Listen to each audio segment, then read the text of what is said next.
Hello, thanks for joining me for another episode of Bedtime Stories with Miss Byrne. Tonight we are reading chapter 17 of Charlotte's Web, and look how close to the end we are, guys. We are almost there. Remember, there's 22 chapters, so we're getting pretty close. Alright, so chapter 17 is called Uncle. When they pulled into the fairgrounds, they could hear music and see the Ferris wheel turning in the sky. They could smell the dust of the racetrack where the sprinkling cart had moistened it. And they could smell hamburgers frying and see balloons aloft. They could hear sheep blatting in their pens. An enormous voice over the loudspeaker said, "Attention, please. Will the owner of a Pontiac car, license number H2439, please move your car away from the fireworks shed?" "Can I have some money?" asked Fern. "Can I too?" asked Avery. "I'm going to win a doll by spinning a wheel and it will stop at the right number," said Fern. "I'm going to steer a jet plane and make it bump into another one." "Can I have a balloon?" asked Fern. "Can I have a frozen custard and a cheeseburger and some raspberry soda pop?" asked Avery. "You children be quiet till we get the pig unloaded," said Mrs. Arabelle. "Let's let the children go off by themselves," suggested Mr. Arabelle. "The fair only comes once a year." Mr. Arabelle gave Fern 2 quarters and 2 dimes. He gave Avery 5 dimes and 4 nickels. "Now run along," he said. "And remember, the money has to last all day. Don't spend it all the first few minutes. And be back here at the truck at noontime so we can all have lunch together. And don't eat a lot of stuff that's going to make you sick to your stomachs. And if you go on those swings," said Mrs. Arabelle, "you hang on tight. You hang on very tight. Hear me?" "And don't get lost," said Mr. Zuckerman. "And don't get dirty. Don't get overheated," said their mother. "Watch out for pickpockets," cautioned their father. "And don't cross the racetrack when the horses are coming," cried Mrs. Zuckerman. The children grabbed each other by the hand and danced off in the direction of the merry-go-round, toward the wonderful music and the wonderful adventure and the wonderful excitement, into the wonderful midway where there would be no parents to guard them and guide them, and where they could be happy and free and do as they pleased. Mrs. Arabelle stood quietly and watched them go. Then she sighed. Then she blew her nose. "Do you really think it's all right?" she asked. "Well, they've got to grow up sometime," said Mr. Arabelle, "and a fair is a good place to start, I guess." There they go, off to the fair. Looks pretty fun.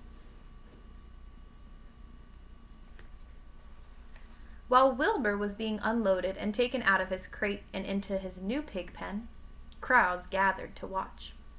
They stared at the sign, "Zuckerman's famous pig." Wilbur stared back and tried to look extra good. He was pleased with his new home. The pen was grassy, and it was shaded from the sun by a shed roof. Charlotte, watching her chance, scrambled out of the crate and climbed a post to the underside of the roof. Nobody noticed her. Templeton, not wishing to come out in broad daylight, stayed quietly under the straw at the bottom of the crate. Mr. Zuckerman poured some skim milk into Wilbur's trough, pitched clean straw into his pen, and then he and Mrs. Zuckerman and the Arabelles walked away toward the cattle barn to look at purebred cows and to see the sights. Mr. Zuckerman particularly wanted to look at tractors. Mrs. Zuckerman wanted to see a deep freeze. Lurvy wandered off by himself, hoping to meet friends and have some fun on the midway. As soon as the people were gone, Charlotte spoke to Wilbur. "It's a good thing you can't see what I see," she said. "What do you see?" asked Wilbur. "There's a pig in the next pen, and he's enormous. I'm afraid he's much bigger than you are." "Maybe he's older than I am and has had more time to grow," suggested Wilbur. Tears began to come to his eyes. "I'll drop down and have a closer look," Charlotte said. Then she crawled along a beam till she was directly over the next pen. She let herself down on a drag line until she hung in the air just in front of the big pig's snout. "May I have your name?" she asked politely. The pig stared at her. "No name," he said in a big, hearty voice. "Just call me Uncle." "Very well, Uncle," replied Charlotte. "What is the date of your birth? Are you a spring pig?" "Sure I'm a spring pig," replied Uncle. "What did you think I was, a spring chicken? Ha ha, that's a good one, eh, sister?" "Mildly funny," said Charlotte. "I've heard funnier ones, though.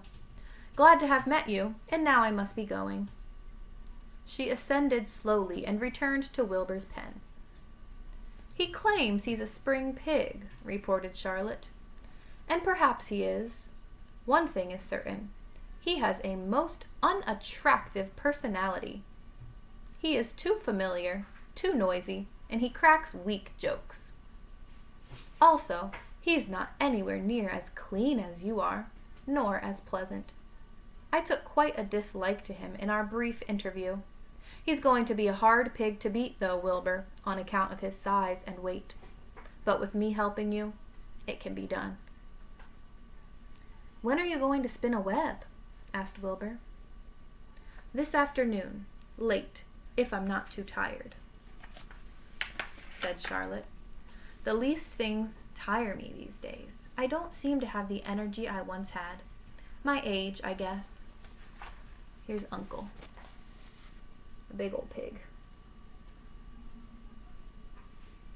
Charlotte's right, he does look a little dirty. Wilbur looked at his friend. She looked rather swollen and seemed listless.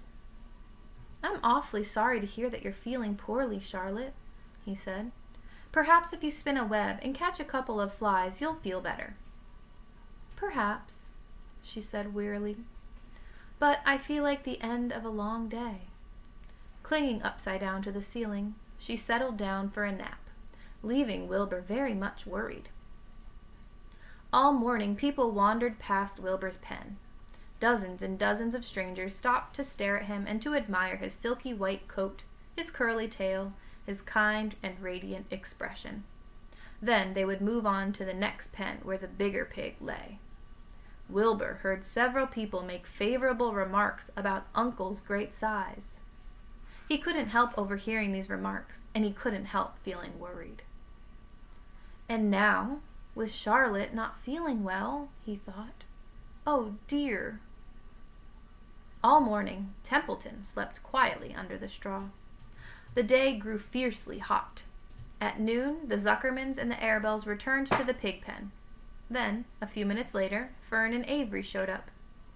Fern had a monkey doll in her arms and was eating Cracker Jack. Avery had a balloon tied to his ear and was chewing a candied apple.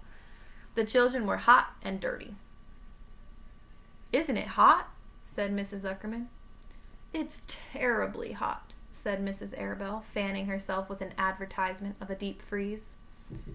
One by one, they climbed into the truck and opened lunch boxes. The sun beat down on everything. Nobody seemed hungry. "When are the judges going to decide about Wilbur?" asked Mrs. Zuckerman. "Not till tomorrow," said Mr. Zuckerman. Lurvy appeared carrying an Indian blanket that he had won. "That's just what we need," said Avery, "a blanket." "Of course it is," replied Lurvy, and he spread the blanket across the sideboards of the truck so that it was like a little tent. The children sat in the shade under the blanket and felt better. After lunch, they stretched out and fell asleep. And that is the end of chapter 17. All right, so hopefully Charlotte's okay. I think she should be. Wilbur's got some fierce competition with Uncle next door. It looks like we're going to have to wait to find out if he wins. Chapter 18 is called The Cool of the Evening. So I'll see you tomorrow night for that chapter. Bye-bye.